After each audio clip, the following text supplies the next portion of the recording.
اندر جو آئینی کردار انہوں نے ادا کیا ہے اس کا ناقد رہا ہوں، اور خود خان صاحب جو ہیں کئی مواقعوں پہ میری موجودگی میں عارف علوی صاحب کے کردار کو جو ہے ستائش کی نظروں سے دیکھنے کے بجائے تنقید کا نشانہ بناتے ہوئے میں نے دیکھا ہے، اور کئی مواقع پہ انہوں نے انتہائی اظہار خفگی بھی کیا ہے، بالخصوص جب انہوں نے الیکشن کی ذمہ داری جو ہے تاریخ مقرر کرنے کی وہ الیکشن کمیشن پہ ڈالی تھی، جو بیسیکلی ان کا کنسٹیٹیوشنل مینڈیٹ تھا۔ پھر صدر عارف علوی صاحب ایسے موقع پہ حج پہ چلے گئے کہ ان کی غیر موجودگی کا فائدہ اٹھاتی ہوئی پی ڈی ایم نے وہ قوانین متعارف کرائے جن کو اب آج ہم بھی اور پوری قوم بھگت رہی ہے، جس طرح کہ نواز شریف کی جو تاحیات جو ڈسکوالیفیکیشن تھی اس کو الیکشن ایکٹ میں امینڈمنٹ کر کے 5 سال تک محدود کرنا، اور اسی طرح جو آرمی ایکٹ میں امینڈمنٹ ہوئی، یا جو جس لا کے تحت 1923 کا ایکٹ جو ہے جس کے تحت سائفر کیس چلایا جا رہا ہے، جو یہ اختیار دیتا ہے اداروں کو کہ وہ بغیر کسی وارنٹ کے کسی کے گھر میں گھس کے ان کو گرفتار کر سکتے ہیں۔ ابھی جو صدر پاکستان نے حلف لیا ہے،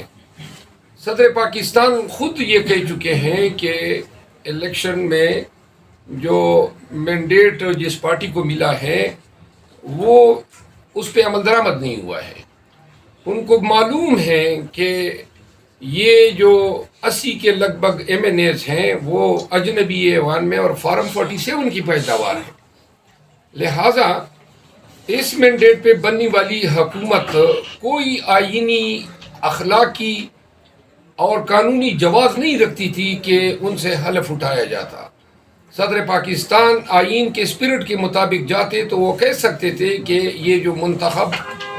بتائی جانے والی حکومت ہے یہ منتخب نہیں ہے، بلکہ مینڈیٹ پہ ڈاکہ ڈال کے ان کو غیر قانونی طور پہ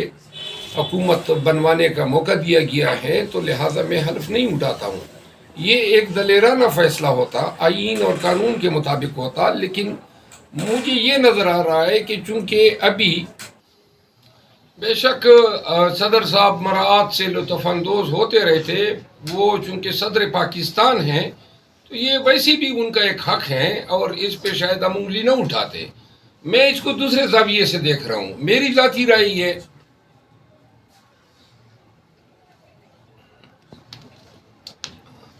میں عرض یہ میں ان کی موجودہ حلف لینے کے عمل کو ایک اور اینگل سے دیکھ رہا ہوں، اگر آپ اجازت دیں تو میں آپ کے سامنے بیان کر دوں۔ میرا خیال یہ ہے کہ صدر پاکستان نے جب یہ ڈیسائیڈ کیا کہ قومی اسمبلی کا اجلاس انہوں نے 28 تاریخ تک نہ طلب کیا، جس پر پی ایم ایل این اور پیپل پارٹی کے نمائندگان نے صدر پاکستان کو دھمکی دی کہ وہ آئین شکنی کے مرتکب ہوئے ہیں اور ان کے خلاف کیسز بنائے جائیں گے، تو شاید اس تاثر کو زائل کرنے کے لیے یا الفاظ دیگر ان کو کمپنسیٹ کرنے کے لیے حلف لیا گیا ہے۔ آپ میری بات شاید نہیں سمجھیں، میں نے یہ نہیں کہا کہ میں نے تو اپنی رائے آپ کو بتا دی کہ صدر پاکستان کو ایسے غیر قانونی طور پر بنائے گئے حکومت کو حلف دینے کی چندہ ضرورت نہیں تھی، اور وہ تحریراً بھی یہ لکھ سکتے تھے کہ چونکہ یہ حکومت ان 80 سے زیادہ نمائندوں کے ووٹ کی بنیاد پہ بنائی گئی ہے جو فارم 47 کی پیداوار ہے، تو لہذا میں آئینی طور پر اس حکومت کو حلف دینے سے انکار کرتا ہوں۔ یہ ایک دلیرانہ اور ایک قانون کے مطابق فیصلہ ہوتا، لیکن میں نے بیان کیا کہ چونکہ چند دن قبل ہی انہوں نے 28 فروری کو